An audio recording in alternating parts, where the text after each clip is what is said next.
लोगों, ये दुनिया के अमीरों के बच्चों का हाल है। पढ़ने जाएं तो प्रोटोकॉल ऐसा, मगर आओ बगदाद चलो। गौसे आजम की शान देखो। सरकार गौसे आजम का बचपन है, जब मदरसे में पढ़ने जाते हैं तो प्रोटोकॉल में सिक्योरिटी गार्ड नहीं होता, कौन होता है? फरमाया गया जब गौसे आजम मदरसे को जाते, आगे पीछे प्रोटोकॉल में अल्लाह ताला की नूरी मखलूक यानी अल्लाह के फरिश्ते चलते थे। सरकार गौसे आजम बचपन देख लो, ये बच्चे बैठे हैं हमारे तुम्हारे। हमारी तरबियत अच्छी नहीं है ना जरा, तो हमारे बच्चे थोड़ा गड़बड़ करते हैं। ये मस्जिद है, ये शायद इस तरफ को बच्चे पढ़ाने का सिस्टम मैं समझ रहा हूं। आप सबके घरों से बच्चे पढ़ने आते होंगे, और हमारे यहाँ सिस्टम जरा ऐसा है, स्कूल जब बच्चा जाता है ना तो अम्मा 6 बजे उठ के लग जाती है, बल्कि 4 बजे नाश्ता बनाने में, बच्चे को तैयार करने में। बिल्कुल पॉश क्लीन बच्चा साफ सुथरा स्कूल जाएगा। और मदरसे का नंबर आया तो नाक यहाँ लटक रही है रेंट, सिपारा के तबिया हाथ में पकड़े हुए, फटा हुआ नेकर पहने हुए मस्जिद में भेजे, जा अल्लाह पढ़ने चला जा। यह हालात है। जबकि यहाँ पे भेजना चाहिए तो सबसे ज्यादा एहतमाम और एहतियात और बहुत बना संवार के भेजना चाहिए, कायदे करीने से हैं। अच्छा, बच्चे आते हैं, एक आया बैठ गया, दूसरा आया बैठ गया, तीसरा आया बैठ गया, चौथा आया बैठ गया, किसी का भैया छोड़ने आया, किसी के जो है कोई रिश्तेदार छोड़ने आया मदरसे में, किसी का बाप छोड़ने आया, कोई खुद ही चला आया। ये होता है। लेकिन मेरे अजीजों गौर करो,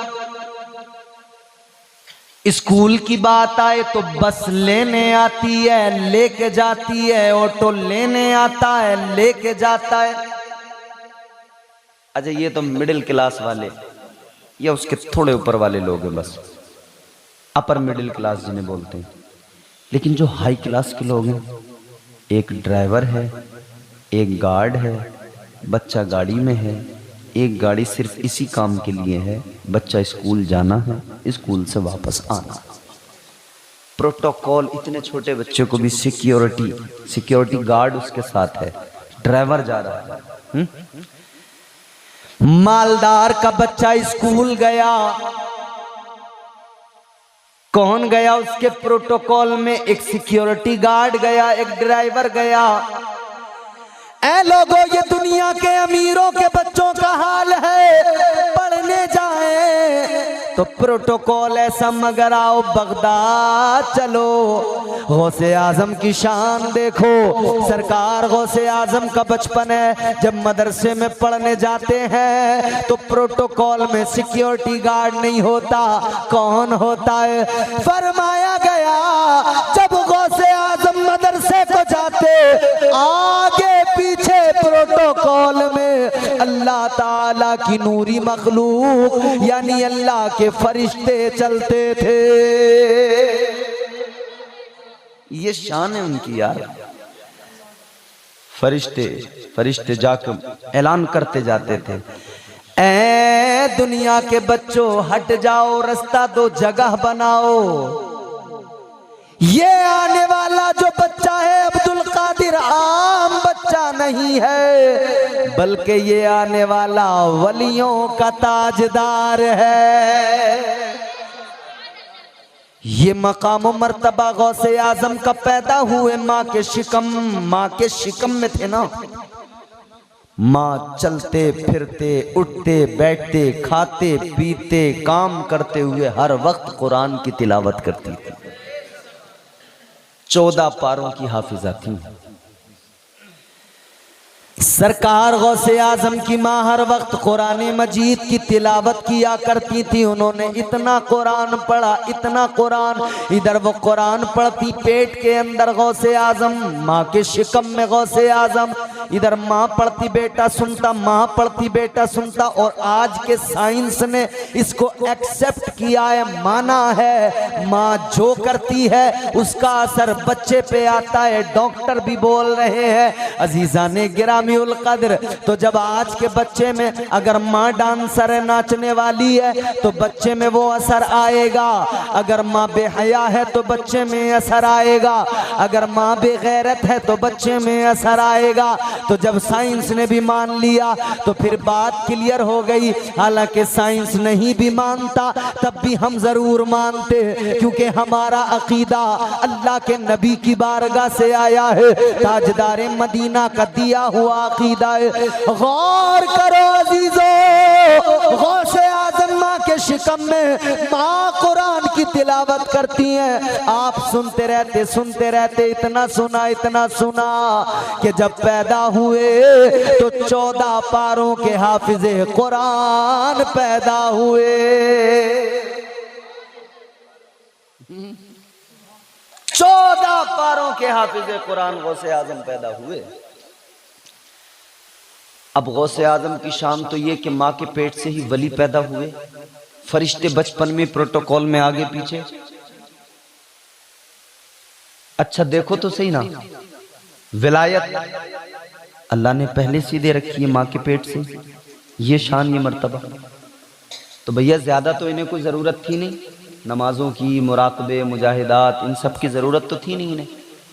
भाई हमारे हिसाब से, दुनिया के लोगों के हिसाब से, कोई आदमी 4 सजदे कर ले तो बड़ा इतराया फिरता है, या हम थोड़ा बहुत मामला कुछ हो जाए ना, हम बस जी हो गया, बस हो गया, अब क्या जरूरत है, हम रास्ते ढूंढने लगते हैं। गौसे आजम माँ के पेट से वली पैदा हुए, मगर पूरी जिंदगी देखो गौसे आजम ने कभी नमाज नहीं छोड़ी, कभी तकवा जाने नहीं दिया। कभी गौसे आजम सरकार ने 40 साल तो ऐसे गुजरे जिंदगी के कि ईशा के वजू से फजर की नमाज अदा की है। 40 साल तक ऐसे गुजरे, 40 साल। ईशा के बाद से कुरान पढ़ना शुरू किया, फजर हुई कुरान मुकम्मल। यहाँ तो एक सफ़ा, एक रुकू पढ़ा तो मुंह फैलने लगा, जमाइयाँ आने लगी, नींद का गलबा हो गया। क्या शान है मेरे गौस की, और शान क्यों ना हो, शहजादे मौला अली के हैं। अरे मौला अली की शान जानते हो? फरमाया मौला अली जब घोड़े पे सवार होते, घोड़े के दोनों तरफ आपने वो पैर रखने वाले वो टंगे हुए देखे? जब घोड़े पे कोई बैठता उसमें पैर फांसता, उसको घोड़े की रकाब बोलते हैं। मौला अली जब घोड़े पे सवार होते, एक तरफ की रकाब में पैर रखा, अब दूसरी तरफ पैर दूसरी वाली रकाब पे जाना, यानी घोड़े पे बैठना है। फरमाया गया इधर पैर रखा, कुरान पढ़ना शुरू किया, तो जब दूसरा पैर उधर रखते थे कुरान मुकम्मल कर लिया करते थे। आप कहोगे कैसे, ये कैसे हो सकता है साहब, इतनी देर में तो एक सूरत नहीं पढ़ी जाएगी, कुरान कैसे मुकम्मल? कितनी फास्ट स्पीड थी उनकी। ओए स्पीड के चक्कर में न पड़ो, स्पीड न देखो, ये देखो कि अल्लाह का वली है, वलियों का वली है, सुल्तानुल विलायत है, दामाद पैगंबर है, फातिह खैबर है, फातिमा का शौहर है। तो जब अल्लाह चाहे शौहरे फातिमा को, दामाद पैगंबर को अल्लाह ये ताकत अता कर सकता है कि वो जब एक तरफ पैर रखे दूसरी तरफ पैर जाने तक अल्लाह वक्त को इतना तवील कर सकता है। हम देखें तो लगे कि वक्त बड़ा कम है, लेकिन अली के लिए वो वक्त इतना तवील कि अली पूरे कुरान की तिलावत कर लेते हैं। मौला अली का हाल ये, तो अली के शहजादे हैं ना गौसे आजम, मौला अली के बेटे हैं ना गौसे आजम। अजीजा ने गिरामीउल कद्र जब शान इतनी अरफाओ वाला, फिर भी गौसे आजम की जिंदगी क्या। एक मर्तबा शैतान आया बादल का खूबसूरत हसीन टुकड़ा बनकर, हम 4 सजदों पे इतराए फिर रहे हैं। गौसे आजम, कई पीर ऐसे हैं। अभी एक मैं जलसे में था बंगाल में, 2 दिन पहले की, 1 दिन पहले की बात है। तो एक कर्नाटक से सैयद हाशमी मियाँ साहिब क़िबला, सिराज मिल्लत के शहजादे, वो बता रहे थे, कह रहे थे कि एक पीर कर्नाटक में, बोले हजरत मुझे पता लगा ऐसा पीर है। बता रहे थे हजरत सैयद साहब कि वो कहता है कि मुरीद जो भी उनका है, वो कहता है नमाज नहीं पढ़ते हो कि नहीं, ओके वो पीर साहब हाँ ये वो। बोले अच्छा एक काम करो, 1000 रुपये दो, चलो हम पढ़ लेंगे तुम्हारे बदले की। अल्लाह अकबर। तो मुरीदों से 1000 रुपये लेता है और कहता तुम बेफिक्र हो जाओ, पढ़ाई मिलेगी तुम्हें। हमारे यहाँ के लोगों को पता लग गया ना, दलपुरा के लोग उस पीर को ढूंढने पहुंच जाएंगे, कहाँ है भैया 1000 में पढ़ाई दे रहा। ऐसे की तो तलाश है हमें, कोई मिल जाए ऐसा। एक आदमी एक मौलाना साहब के पास आके बोला, हजरत मुफ्ती मकबूल जैसे कोई ज़हीन, जी फहम, जी शऊर आलिम दीन मुफ्ती थे, उनके पास आके कहने लगा, हजरत कोई ऐसा तरीका बता दो नमाज भी ना पढ़ूं, गुनाहगार भी ना बनूं, यानी गुनाह भी ना हो, नमाज भी ना पढ़ूं। तो ज़हीन आदमी का जवाब बड़ा माकूल होता है। वो मौलाना साहब कहने लगे, हाँ एक तरीका है मेरे पास, नमाज पढ़नी भी नहीं पड़ेगी, गुनाह भी कोई नहीं होगा। अब इसकी तो बाछें खिल गई, खुश हो गया, कहने लगा ये मौलवी पहली बार काम का आदमी मिला है जिसने काम की बात बताई है कि नमाज पढ़ने की कोई मतलब नहीं, नमाज नहीं भी पढ़ोगे तो गुनाह फिर भी नहीं होगा।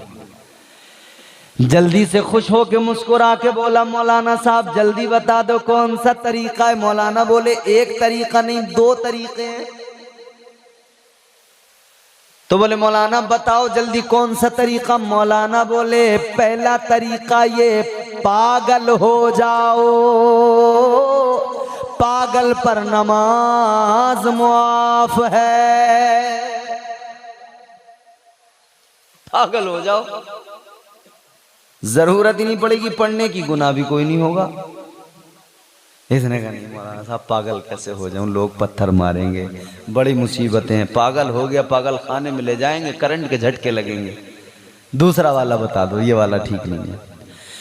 तो मौलाना साहब कहने लगे अगर ये पसंद नहीं आया तो दूसरा सुनो, मर जाओ, मुर्दे पे नमाज मुआफ, खत्म, रजिस्टर बंद, खाता क्लोज।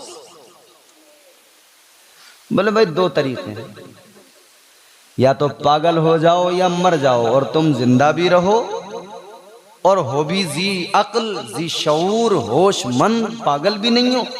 फिर तुम चाहो नमाज छोड़ने और गुनाह भी ना हो, मुमकिन ही नहीं है।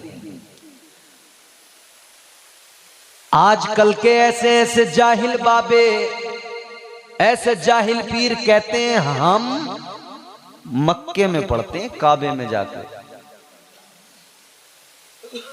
डंगरा हो रहा है, डंगरा पूरा फूला पड़ा खा खा के, खाएगा यहां और नमाज बताएगा काबे में पढ़ता हूं। अबे तो ऐसे ही कहीं और खा लिया कर, मुरीद से पैसे इधर लेगा, नमाज काबे में। हम तो जब जाने यहां बैठे बैठे कि साहब बंबई के होटल पर खा कर आ रही हूं, अभी खा मत, यहां बैठे बैठे कहते मुरादाबाद गुलशन करीम पे खा कर आ रही हूं फिश करी। हम तो तब जाने, मगर नहीं, ठूसेगा यहीं और नमाज को कहेगा काबे में पढ़ता हूं। एक मोटा ताजा हट्टा कट्टा पीर मुझे मिला, ये सच्ची बात बता रहा हूं। अच्छा भला मुझे लोगों ने बुलाया कि पीर साहब आए हुए हैं, मैं एक जगह इमाम था। इमामतों पे ये सब चीजें आती रहती हैं सामने देखने में, बड़े मुशाहिदात हैं मेरे भी इमामतों के। तो बोले चलो हजरत पीर साहब आए, हमने कहा चलो, पीर साहब से मुलाकात करी। पीर ने हमारे साथ बैठ के खाना खाया, अच्छा भला पला हुआ डंगरा, खूब पला हुआ, तंदुरुस्त खाया, बढ़िया तबीयत से उसने। और खाते खाते बता रहा है कि मीठा दरमियान में खाना सुन्नत है या आखिर में खाना सुन्नत है, सारी बातें बता रहे, खा रहे, तबीयत से खा पी के हाथ धोए, टहला, चक्कर में लगा रहे, भागा भागा भागा भागा, इधर आगे पीछे आगे। बोले जरा हाजमा दुरुस्त रहता है, थोड़ा सा चहलकदमी करनी चाहिए। लेकिन वो मगरिब और इशा के दरमियान वक्त ही कितना होता है। जैसे ही अजान हुई इशा की, उधर मुअज्जिन ने कहा अल्लाहु अकबर अल्लाहु अकबर। तब तक हम बैठे थे, शायद चाय पी रहे थे। इधर जैसे अजान ख़त्म हुई है ना, ये पीर जो अब तक दौड़ रहा था, चल रहा था, उठ रहा था, बैठ रहा था, चारपाई पर लंबा लंबा लेट गया। और लंबा यूं लेट के कह रहा अल्लाहु अकबर, लेट के नमाज पढ़ लिया। मैं देख के हैरान, या अल्लाह ये क्या माजरा है, ये लेट के नमाज पढ़ लिया। मैं बोला भाई ये क्या मामला है लोगों से। बोले वो पीर साहब लेट के पढ़ते हैं नमाज। मैंने क्यों? बोले कोई दिक्कत है। मैंने कहा साहब इतनी देर से तो मैंने देखा, मुझे तो लगा नहीं कहीं से कोई दिक्कत है। मगर क्या अजीब तमाशा है, अच्छे भले लोग बहाने तलाश करते हैं, अच्छे भले लोग बहाने तलाश करते हैं। याद रखना मेरे आका ने फरमाया है अस्सलातु मिफ्ताहुल जन्नह। तुम्हारे घर में ताला लगा हो, चाबी तुम्हारे पास ना हो, तो क्या कोई उस ताले को, भाई तुम ताला लगा कहीं दावत में चलेगा, चोर आया तो ताले को बगैर चाबी के खोल सकता है? तोड़ेगा ही। और तोड़ते हुए किसी ने देख लिया उसे, तो वो उसे तोड़ेगा।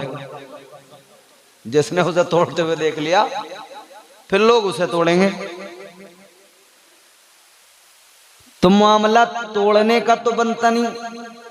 अच्छा यहां तो आंख मिचोली करके जैसे तैसे कर भी लेगा जुगाड़, मगर गौर करो, चाबी ना हो तो ताला नहीं खुल सकता, दरवाजा नहीं खुलेगा तो अंदर कैसे जाएगा।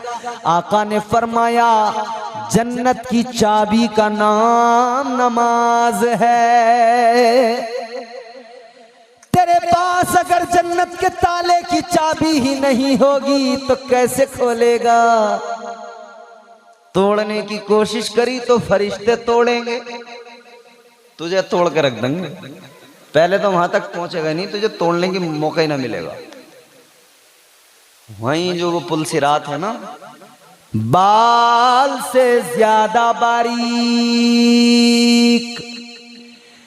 तलवार से ज्यादा तेज पुल सिरात, उस पे गुजरना है, उस पे एक दिन मैं जलसे में गया था, मुफ्ती साहब क़िबला इधर बरेली शरीफ से आगे एक जगह थी कोई, वहां नदी थी, गांव के किनारे किनारे, गांव की यह आबादी है, ये बराबर से नदी है।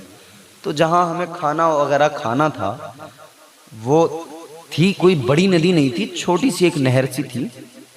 तो उन्होंने जाने के लिए रास्ता जो अपने घर में बनाया, वो एक खंबा, जो खंबे होते हैं ना सीमेंट वाले, वो खंबा रख लिया था। नदी का समझो एक नहर से जो नाला निकलता है वो उस टाइप का था, मगर फिर भी था। तो वो उन्होंने खंबा डाल रखा था, उस खंबे पे से जाना था चढ़ के। साहब ज्यादा बड़ी कोई नदी नहीं थी, कोई बहुत बड़ी नहर नहीं थी, था तो छोटा सा ही नाला। मगर जब मैं उस खंबे पे चला तो मुझे पुल सिरात याद आ गया। जब खंबे पे ये डर लग रहा था ना कहीं बैलेंस ना बिगड़ जाए, गिर ना जाऊं, तो पुल सिरात याद आ गया। मैंने कहा या अल्लाह, जब छोटे से नाले पे खंबा पड़ा है इतना ये चौड़ा, इस खंबे पे जब मुझसे नहीं चला जा रहा, तो या अल्लाह क्या होगा मैदान महशर में, जब पुल सिरात दोज़ख के ऊपर बाल से ज्यादा बारीक, तलवार से ज्यादा तेज है, उसके ऊपर से गुजरना है। बस अल्लाह का रहम और उसका करम बचा सकता है। अमाल ऐसे हैं ही नहीं हमारे पास। फकत मेरे हुजूर की शफाअत बचा सकती है। बख्ते खुफ्ता ने मुझे रोजे पे जाने न दिया। इसमें एक शेर है बड़ा प्यारा इस कलाम के अंदर, क्या है? मेरे आमाल का बदला तो जहन्नम ही था, मेरे आमाल का बदला तो जहन्नम ही था। मैं तो जाता मेरे सरकार ने जाने न दिया।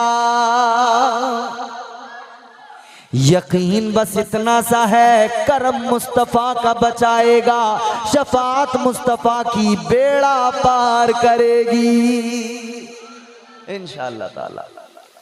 लेकिन नमाज पढ़ो, जन्नत की कुंजी नमाज है, हम नहीं पढ़ते।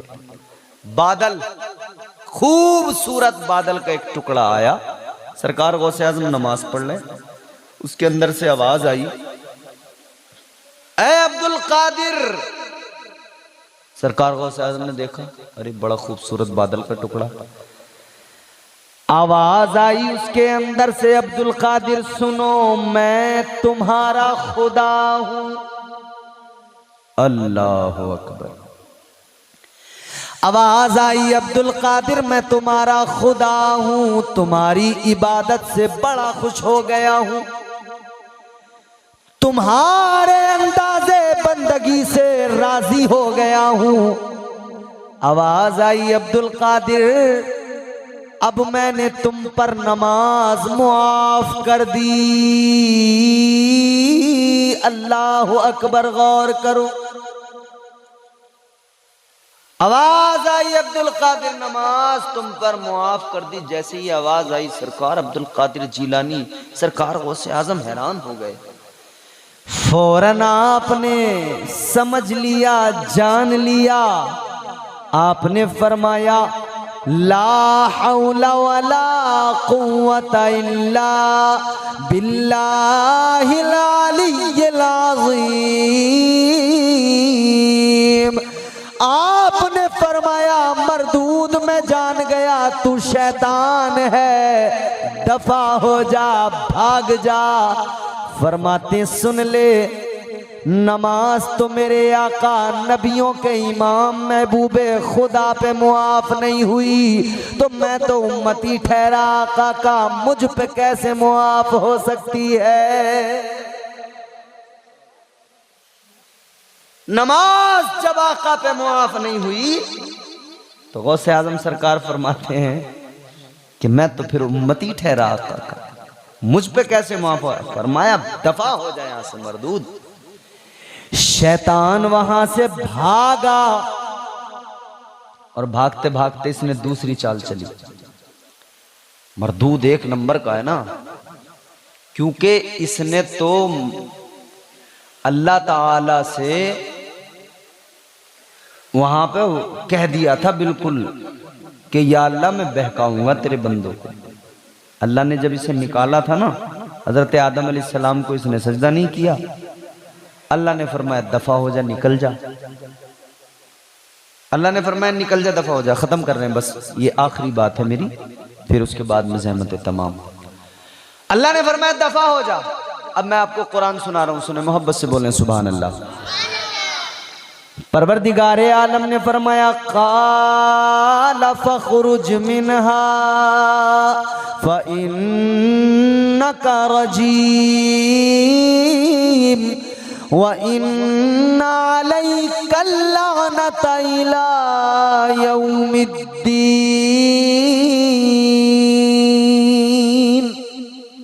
अल्लाह ने फरमाया, मरदूद निकल जा, दफा हो जा मेरी बारगाह से।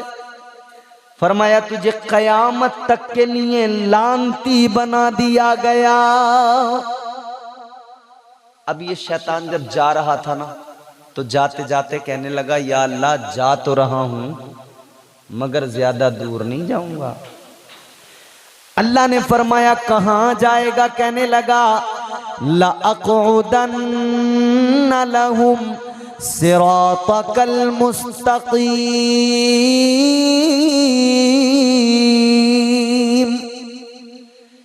कहने लगा या अल्लाह ज्यादा दूर नहीं जाऊंगा, सिराते मुस्तकीम पे बैठ जाऊंगा, वो रास्ता जो तेरी तरफ आता है उस पे बैठूंगा, उस राह के मुसाफिरों को बहकाऊंगा, जो तेरे रास्ते को चुनेंगे, तेरी बारगाह में मकबूलियत की तलाश में निकलेंगे, उनको बहकाऊंगा।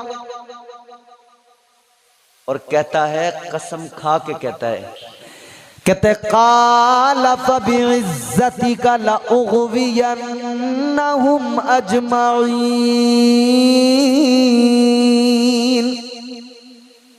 कहने लगा या अल्लाह तेरी इज्जत की कसम है, तेरे बंदों को जरूर बहकाऊंगा। इसने तो खुदा की इज्जत की कसम खा के कहा था या अल्लाह जरूर बहकाऊंगा। इसने छोड़ा नहीं, इसने वलियों को भी बहकाने की मुकम्मल कोशिशें की। इसने अंबिया अलैहिस्सलाम तक को बहकाने की कोशिशें की।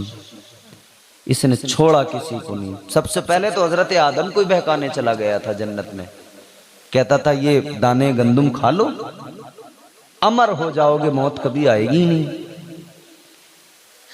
सबको बहकाने की कोशिशें की हैं।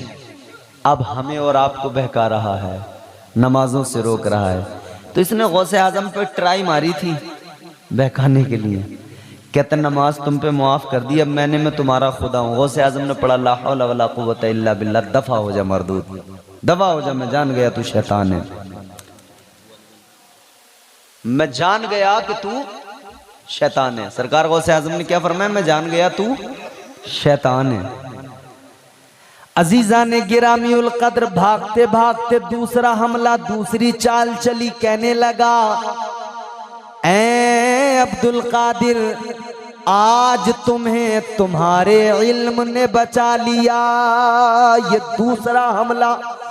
सरकार गौसे आजम ने फरमाया ओ मरदूद, जाते जाते भी हमला करके जा रहा है।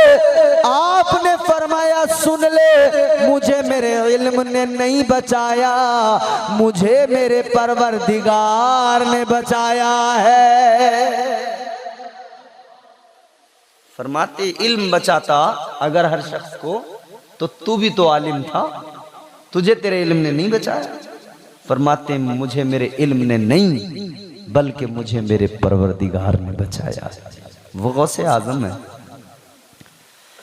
बड़े जैसे जैसे हुए ना, तो अब माँ ने पढ़ने के लिए भेजा बगदाद। आप पढ़ने के लिए बगदाद गए, बगदाद शरीफ, जहां आज आपका मज़ार मुबारक है। एक काफिले के साथ गए, वो बड़ा मशहूर वाक़या आपने सुना होगा। एक काफिले के साथ गए, माँ ने अपने आप से दूर करना मुनासिब तो समझा, मगर ये गवारा नहीं किया कि मेरा बेटा तालीम से महरूम रह जाए। तालीम बहुत ज़रूरी है, तालीम बेहद ज़रूरी है। और याद रहे, एक जुमला मैं अर्ज़ कर रहा हूँ, हर आलिम वली नहीं होता है। हर आलिम वली, बोलो, थक गए? हर आलिम वली, मगर हर वली आलिम जरूर होता है। हर वली आलिम जरूर होता है। इल्म के बगैर जिंदगी अधूरी है। चाहे दुश्मन के आशियां से मिले, इल्म हासिल करो जहां से मिले। उसका घर खुल्द में अल्लाह बना देता है, अपने बच्चों को जो कुरान पढ़ा देता है। ये जिहालत के अंधेरों को मिटा देता है, इल्म इंसान को इंसान बना देता है।